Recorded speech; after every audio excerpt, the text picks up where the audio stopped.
start looking at other people, how fast they run, and try to run at other people's race, and you will end up quitting the race. You're not hearing me? Along with that principle is the idea of when you watch other people run, you can start talking to yourself thinking, I can beat them. You're not hearing me? I had to literally fight myself from going faster than I wanted to because I saw other people passing me. I saw people passing me that were bigger than me. I saw people passing me who looked less in shape than me. You're not hearing me? And that can play on a brother's ego. Huh?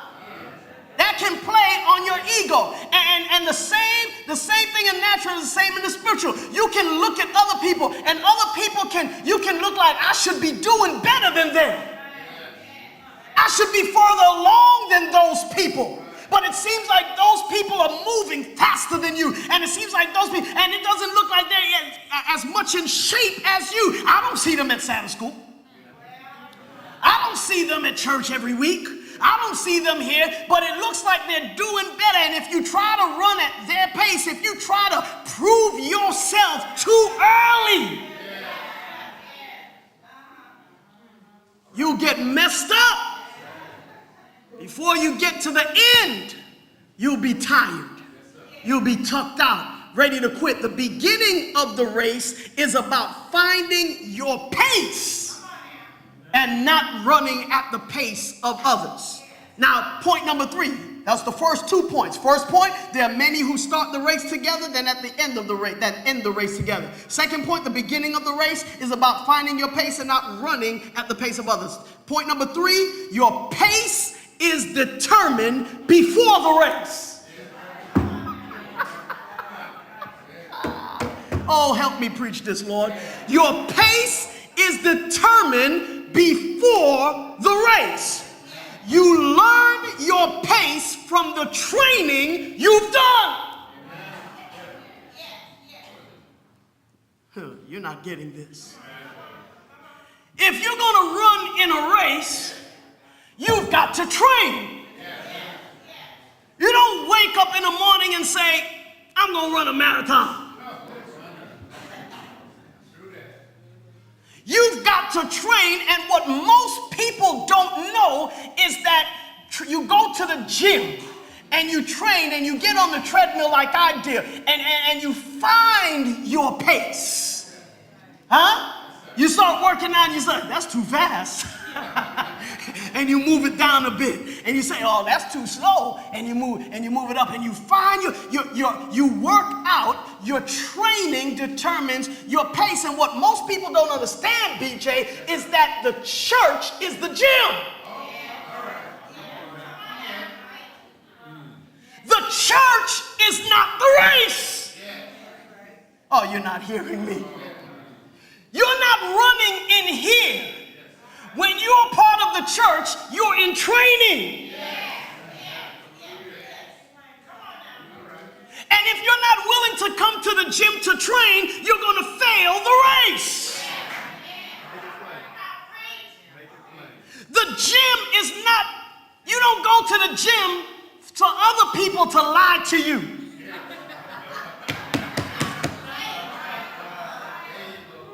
You don't go to the gym for other people to say, oh, you working out good. You're working out good, and then they leave. What? They ain't do nothing.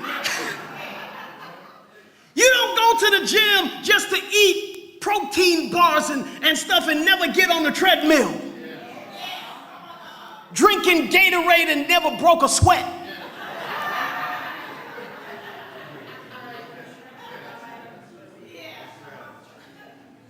You go to the gym and you find a trainer Or you find some, and here's the thing, Joyce, when I started exercising on a treadmill, sometimes the gym would get so crowded that I like a little space between myself and somebody else. But sometimes it would get so crowded that somebody would come and run next to me. And do you know when they're running at their pace, you start messing up.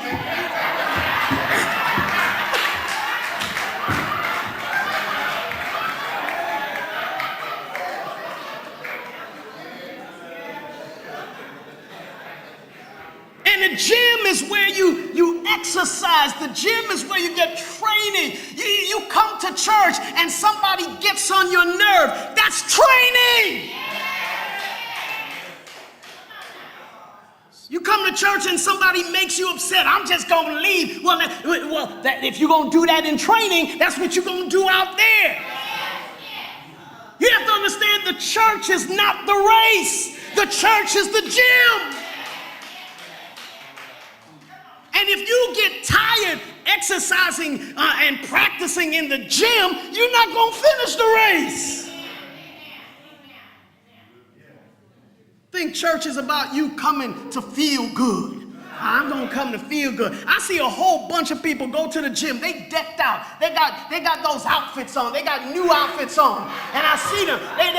They look the part. They looking bad. They look the part. You know when I go to the gym, I went to the gym, I had my baggy, my shorts on. I had my shorts on, my 10-year-old shorts.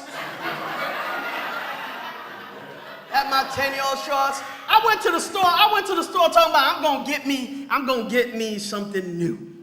I'm gonna look like an athlete. My stuff is all, when you have 4 kids, you wear old stuff. Don't care what nobody say. Don't care what nobody say.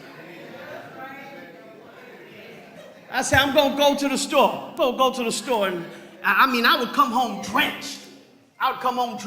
My shirt would be soaked. And I'll see they have outfits now. They have shirts now that repels the sweat. The shirts don't even get wet now. They repel the sweat, and it goes down your back and it goes down your body. So I said, I need me some of that. Go to the store, and I looked at the price and I turned right around.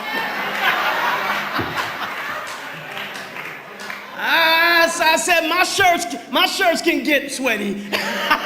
My shirts can get sweaty. And then when I went to pick up my registration packet, they gave us a shirt. That's what I wore. I said, thank you, Jesus.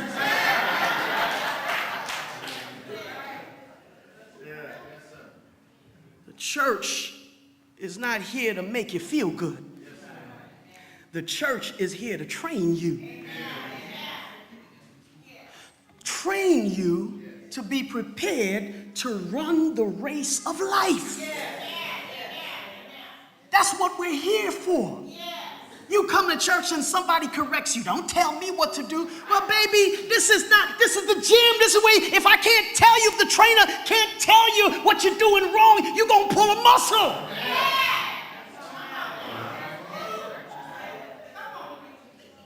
You're going to mess yourself up. If we can't correct you in here.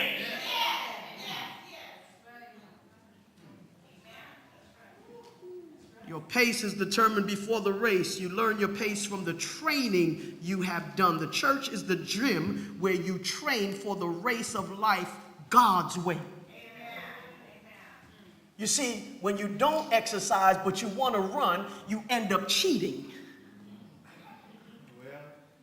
Because you try to finish, but you take shortcuts. Point number 4. Let me move on quickly. Point number 4. There's a point in the race where you actually feel good and things are going well. When you find your pace, you find that stride between the 5th and the 8th mile, 5th and the 9th mile, miles 5 to 9, I was feeling good. Just moving. Everything was working. And you have to be careful because you think that it's always going to feel like that. You see, this is where the perfectionist people in the church, in the gym come in. They're between miles 5 and 9. and they're feeling good. And they think that everybody running should be where they are. And they don't realize that they're not at the end of the race. Whenever you meet somebody who's perfectionistic, say, are you at the end? That's all I ask them now. That's all I ask them. Do you have one foot in heaven? Are you at the end of your race? You see, I'm not at the end of my race, but running in the race can make you deceive yourself when you hit a good stride, when you're feeling good, the breeze is on your face, you're not feeling tired or winded, you have your breath and you're feeling good, you say, oh, this is the life.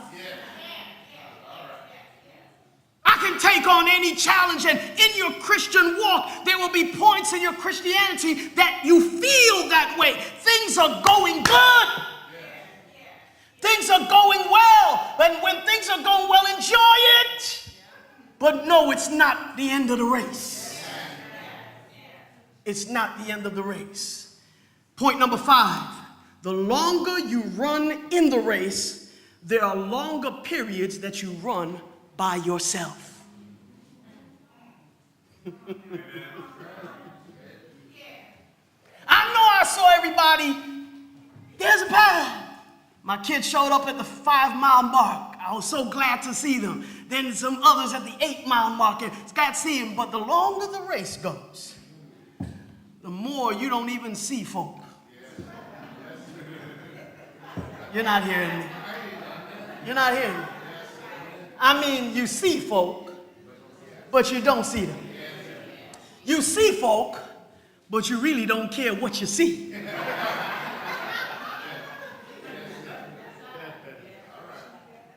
The longer the race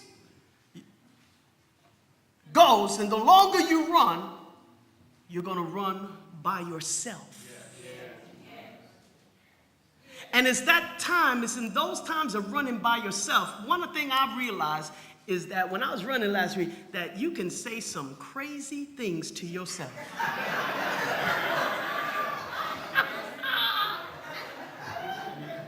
Oh, I'm not going to tell you everything I thought. I mean, and I have my iPod and I have my music and I have Kirk Franklin and Fred Hammond. I have them blasting, but even beyond their music, I start thinking crazy thoughts. What in the world am I doing this for? Who came up with this idea? How could I be so stupid?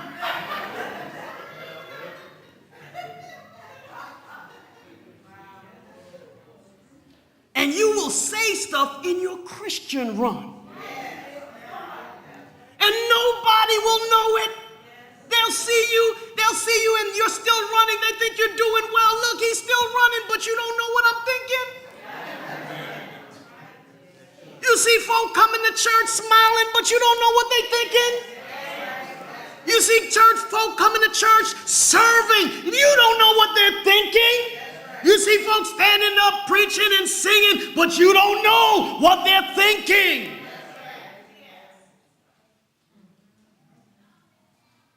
You're going to have to run by yourself. And it's when you're running by yourself that you will have crazy thoughts. Keep running. Keep running. Run for your life. Number 6, others, I like this one. Others who are watching you may think you're running slow. But when they try to run with you, they so soon learn that your pace is faster than theirs. Because moving is always faster than standing still.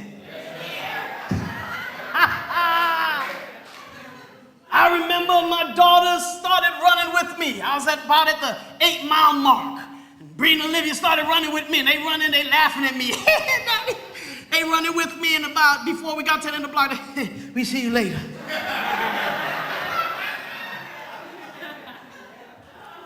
Then Olivia told me after the race, Daddy, you looked like you were moving slow. But after I started running with you, I realized I couldn't keep up.